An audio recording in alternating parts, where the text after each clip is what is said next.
Obyvatelia bývajúci v lokalite okolo poľnohospodárskeho družstva sa v týchto dňoch musia vyrovnať s dopravnými obmedzeniami, ktoré spôsobuje rekonštrukcia cesty.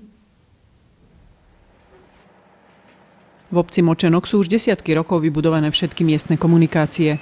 Tie staršie však už postupne začínajú vykazovať výrazné znaky opotrebovanosti. Veľmi zničená bola už napríklad cesta v ulici za kanceláriami poľnohospodárskeho družstva, ktorá sa dostala aj do plánu investícií obce na tento rok. Obec vyhlásila súťaž na realizáciu stavebných prác, rekonštrukciu miestnej komunikácie prepoj ulic Nitrianska Družstevná. Bolo oslovených 5 firiem a takisto výzva bola zverejnená na webovej stránke obce a bola zverejnená na úradnej tabuli.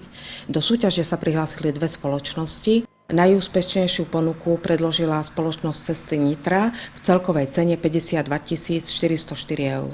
Práce na rekonštrukcii cesty sa začali realizovať koncom septembra, čím sa na určitý čas komplikovala situácia najmä majiteľom aut bývajúcim v tejto lokalite.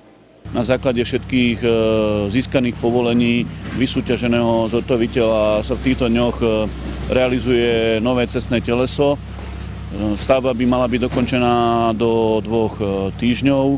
Ide vlastne o úplne novú cestu, ktorá bude mať všetky parametre cestnej komunikácie, to znamená obrubníky, kraje, všetko tak, ako má byť urobené. Nákup a osádzanie dopravných značiek potrebných pre bezproblémovú premávku a bezpečnosť bude obec realizovať osobitne po dohotovení rekonštrukcie cestného telesa.